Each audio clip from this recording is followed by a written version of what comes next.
Hey guys, welcome back to Shivam classes. अब हम जो क्लास 10th की साइंस के एनसीईआरटी सॉल्यूशन जो डिस्कस कर रहे थे, हम इस सेशन के अंदर क्या करते हैं, हर एक क्वेश्चन को जो है वो बिल्कुल डिटेल के अंदर डिस्कस करते हैं ताकि उससे रिलेटेड जो भी कॉन्सेप्ट है वो भी आपको यहीं का यहीं समझ में आ जाए, ताकि आपको आंसर जो है वो रटने के बजाय समझने में जो है वो ज़्यादा आसानी रहे। हमारा जो नेक्स्ट क्वेश्चन है जो मेरे को डिस्कस करना है यहाँ पे, what happens to the image distance in the eye when we increase the distance of the object from the eye।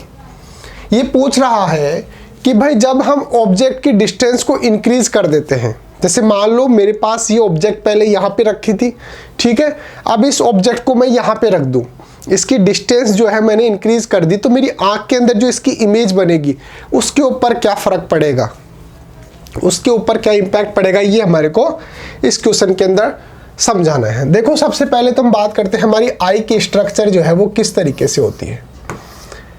यहाँ पे होता है लेंस। ये लेंस कौन सा होता है? कॉन्वेक्स लेंस होता है। ये है सिलियरी मसल्स।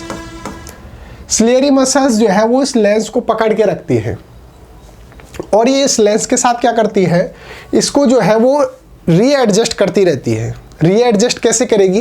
जैसे मान लो पहले कोई ऑब्जेक्ट यहाँ पर थी, तो अब ये इस लेंस की जो मोटाई है, थिकनेस जो है, उसको कुछ और रखेगी। यहाँ पे रखूँगा तो इसकी थिकनेस कुछ और रहेगी, यहाँ पे रखूँगा तो इसकी थिकनेस जो है वो कुछ और रहेगी। यानी कि जो मसल्स, ये सिलियरी जो मसल्स होती हैं, ये इसकी फोकल लेंथ को जो है वो क्या करती रहती हैं, चेंज करती रहती हैं। फोकल लेंथ को क्या करती रहती है, चेंज करती रहती है। और ये चेंजिंग किस वजह से होती है? तो जो हमारा ऑब्जेक्ट है उसके डिस्टेंस के अकॉर्डिंग जो है वो चेंज होता रहता है। अब आप पूछोगे कि सर ये चेंज होने का रीज़न क्या है, अगर ये चेंज ना करे तो क्या होगा? मान लो मेरे पास पहले ऑब्जेक्ट जो थी यहाँ पे रखी हुई थी, अब ये क्या कर रहा है, बिल्कुल स्टैटिक है, कुछ भी चेंज नहीं कर रहा, तो इसके अंदर इस तरीके से रेज आई और यहाँ पर ये रेटिना होती है, यहाँ पे उसकी इमेज बन गई, ठीक है। अब इसने क्या किया, मैंने क्या किया, मेरी ऑब्जेक्ट जो थी उसकी डिस्टेंस मैंने इंक्रीज कर दी।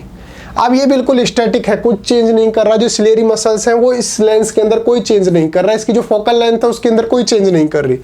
अब ये रेज इस तरीके से आई, इस तरीके से आई और इसकी इमेज जो है वो यहां पर बन गई, यानी कि रेटिना पर बननी थी उसके पीछे बन गई, ठीक है। फिर और भी ज़्यादा डिस्टेंस पे मैंने ऑब्जेक्ट को रख दिया तो मेरी इमेज जो है वो और ज़्यादा पीछे बन रही है। तो इस तरीके से जो इमेज जो है मेरी वो क्या कर रही है, रेटिना पर इमेज नहीं बना पा रही है। क्यों? क्योंकि इसके डिस्टेंस जो है वो डिफरेंट है। एक डिस्टेंस के लिए तो इसने एडजस्ट कर रखा है, भाई अगर इस डिस्टेंस पे कोई ऑब्जेक्ट रखी होगी तो उसकी इमेज जो है वो रेटिना पर बन जाएगी। इसने अपनी फोकल लेंथ जो है वो इस तरीके से कर रखी है। अगर खुद की फोकल लेंथ को ये चेंज ना करे तो हमेशा कभी तो उसके यहाँ बनेगी, कभी यहाँ बनेगी, सिर्फ एक पोजीशन होगी जिस पर रेटिना पर बन सकती है, उसके अलावा इमेज जो है वो प्रॉपर रेटिना पर नहीं बनेगी। अब एक्चुअल के अंदर क्या होता है, ये तो मैंने आपको इमेजिनरी जो है वो एक सिचुएशन बता दी कि अगर ये अपनी फोकल लेंथ को चेंज ना करे तो क्या होगा। अब हम बात करते हैं रियल के अंदर हमारी आई जो होती है वो किस तरीके से वर्क करती है। ये हमारा लेंस हो गया, ये होती है सिलियरी मसल्स। अब ये सिलियरी मसल्स ऐसा नहीं है कि लेंस को जो है वो दोनों तरफ से पकड़ के रखती है। ये लेंस को, जैसे मान लो ये लेंस है हमारा, इसको चारों तरफ से इस तरीके से पकड़ के रखती है।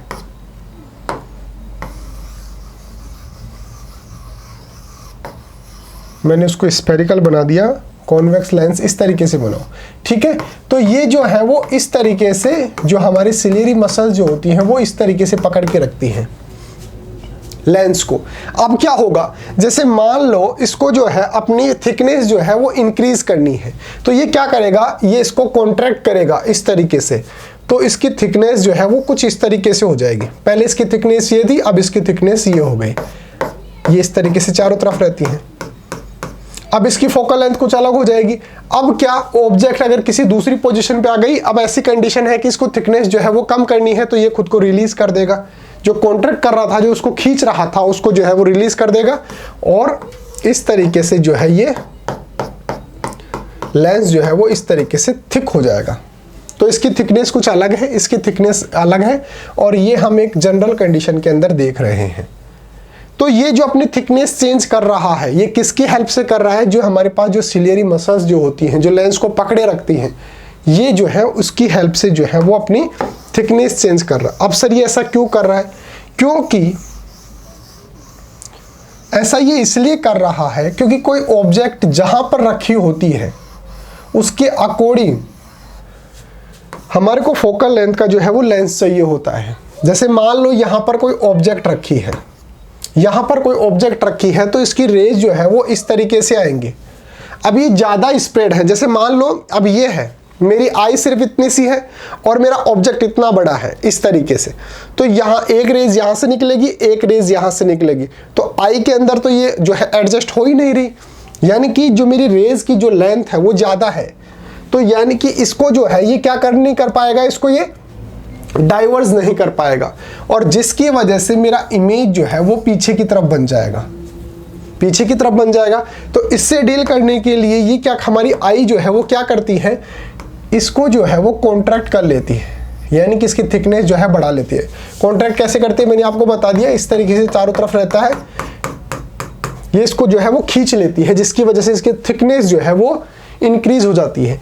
अब पहले तो ये सिर्फ इतने से लेंथ से जो था वो डाइवर्स हो रहा था, अब ये इसकी इतनी लेंथ हो गई तो इसको ये डाइवर्स पहले इतना कर रहा था, अब ये इसको डाइवर्स ज़्यादा कर देगा, जिसकी वजह से मेरा ऑब्जेक्ट जो है वो, मेरा इमेज जो है वो रेटिना पर बन जाएगा। क्यों? क्योंकि पहले ये इतने से लेंथ से डाइवर्स हो रहा था, एक फोकस पॉइंट पे जो है वो यहाँ पे जो है वो पॉइंट हो रहा था, अब जो है इसकी थिकनेस बढ़ गई तो इसकी वजह से इसके डाइवर्स जो कैपेसिटी थी जो वो बढ़ जाती है। अब इसका अपोजिट केस लेते हैं, यहाँ पर कोई ऑब्जेक्ट रखी है, अब इसको अगर मैं काफ़ी डिस्टेंस पे ले जाऊँ, यहाँ पे तो ये इतने रेज इस तरीके से भेजेगा, अगर मैं इसको डिस्टेंस पे ले जाऊँ तो मेरी जो है इस तरीके से जो है वो क्या हो जाएगा, इसकी रेज जो है वो बहुत ज़्यादा क्लोज आएंगी। जैसे यहाँ पर है तो इसकी रेज इस तरीके से आएंगी, ये देखो पहले इतना आ रहा था अब इतना आ रहा है, तो इसकी रेज जो है वो, अब ये क्या करेगा, इसकी थिकनेस को जो है इसको कम करना पड़ेगा, इसकी थिकनेस को जो है वो कम करना पड़ेगा ताकि ये डाइवर्स ना करे। ये तो ऑलरेडी बहुत ज़्यादा डाइवर्स है, ऑलरेडी बहुत ज़्यादा कन्वर्ज है, यानी कि पास पास है, तो इनको और ज़्यादा इनको कन्वर्ज ना करना पड़े, इसकी वजह से यहाँ पर इसकी इमेज बन जाए, इसलिए ये क्या करता है, इसको पतला कर देता है, इसको फ्लैट कर देता है इस तरीके से। तो इमेज जब दूर रखी होती है, ये कब है, जब इमेज जो है वो फार हो, और ये कंडीशन कब करनी पड़ेगी, जब इमेज जो है वो क्या हो, नियर हो। तो इस तरीके से ये खुद की फोकल लेंथ को जो है वो कम या ज़्यादा करता रहता है, किसकी मदद से, जो हमारी सिलियरी जो मसल्स होती हैं उनकी हेल्प से जो है ये कम या ज़्यादा करता रहता है। और इस तरीके से जो फोकल लेंथ को चेंज करता है सिलियरी मसल्स की वजह से, इसी को बोलते हैं अकोमोडेशन पावर ऑफ आई। अपनी जो आँख की कैपेसिटी है उसकी फोकल लेंथ को कम या ज़्यादा करना, इसी को बोला जाता है हमारी आई की अकोमोडेशन पावर। ठीक है, तो चलिए आंसर देख लेते हैं। The image distance remains unchanged. मैं आपको ये भी बता दूं कि यहाँ पर देखो, जब इसकी जो हमारे ऑब्जेक्ट जो था जब दूर था तो भी इमेज कहाँ पे बन रही है, रेटिना पे बन रही है, और जब मेरा ऑब्जेक्ट जो है वो पास में है तब भी मेरा इमेज कहाँ बन रहा है, रेटिना पर। ये कंडीशन कब बता रहा हूं, जब हमारी आई जो है वो अपनी फोकल लेंथ को चेंज कर रही है, और नेचुरली हमारी आई जो होती है वो ऑटोमेटिकली इसको चेंज करती रहती है। तो अगर आपको कोई पूछे कि अगर कोई ऑब्जेक्ट पास में है या दूर है तो उसकी वर्किंग की वैसे क्या फर्क पड़ेगा, यानी कि इसकी इमेज कहाँ बनेगी, इमेज तो रेटिना पर ही बनेगी। क्यों? क्योंकि हमारी आई जो है वो इस लेंस को जो है ऑटोमेटिक चेंज करती रहती है, जिसकी वजह से इमेज जो है वो ऑलवेज कहाँ पर बनती है, रेटिना पर बनती है। यही मैंने यहाँ पे लिख रखा है, the image distance remain unchanged, यानी कि हमारा जो इमेज बन रहा है तो उसकी डिस्टेंस अनचेंज रहेगी, वो तो रेटिना पर ही जो है वो बनने वाली है। It is the because as distance of object increases, ऐसा इसलिए होता है कि जब हम ऑब्जेक्ट की जो डिस्टेंस है वो इंक्रीज करते हैं, the focal length of I is adjusted by the ciliary muscles. तो जो हमारा लेंस है, जो हमारी आई के अंदर जो कॉन्वेक्स लेंस होता है, उसकी फोकल लेंथ जो है वो सिलियरी मसल्स की हेल्प से जो है वो एडजस्ट हो जाती है, और हमारा जो इमेज है वो रेटिना पर बन जाता है। Such that the image is always formed at retina. तो हमारा इमेज जो है वो हमेशा कहाँ पर बनेगा, रेटिना पर बन जाएगा। और मैं ये नॉर्मल आई के लिए बात कर रहा हूँ। अगर आपकी आंख में ही डिफेक्ट है, कि हो सकता है आपको दूर की चीज दिखाई ना दे, वो वाली बात नहीं कर रहा हूँ, डिफेक्ट की बात नहीं कर रहा हूँ, ये नॉर्मल जो हमारी वर्किंग होती है आई की उसकी बात कर रहा हूँ। तो ये भी आपको जो है वो ध्यान में रखना चाहिए। तो इस तरीके से आप इसका आंसर लिखेंगे। एक आपके लिए स्पेशल अनाउंसमेंट है कि अगर आपको अपनी क्लास का कंप्लीट स्टडी मटेरियल चाहिए, जैसे notes, videos, model paper, NCERT solutions, MCQ test, previous year के पेपर, ये सब कुछ चाहिए और वो भी बिल्कुल फ्री के अंदर, तो अभी प्ले स्टोर पे जाइए और शिव ओम क्लासेस नाम से हमारी जो ऐप है वो ऐप आप डाउनलोड कर लीजिए। इस ऐप के अंदर आपको सब कुछ फ्री के अंदर मिल जाएगा। एक काम और कर सकते हो, हमारा जो व्हाट्सअप नंबर है वो भी आप नोट डाउन कर लीजिए। अगर कोई डाउट आता है किसी भी सब्जेक्ट में या नोट्स वगैरह चाहिए हो तो आप मेरे को डायरेक्टली व्हाट्सएप पे मैसेज कर सकते हैं 8696608541। ये मेरा व्हाट्सअप नंबर है। उम्मीद है आपको आंसर जो है वो समझ में आया होगा। सिर्फ आपको इतना सा याद रखना है कि नॉर्मल आई के लिए आपका ऑब्जेक्ट किसी भी डिस्टेंस पे रखा हो, उसकी इमेज जो है वो ऑलवेज रेटिना पर ही बनने वाली है।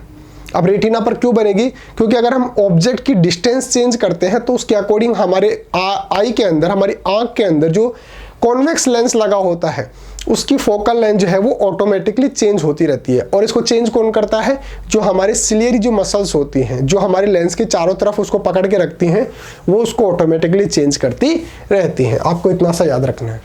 अगर वीडियो अच्छा लगा है, समझ में आया तो वीडियो को लाइक करके शेयर कर दीजिए। Thank you so much.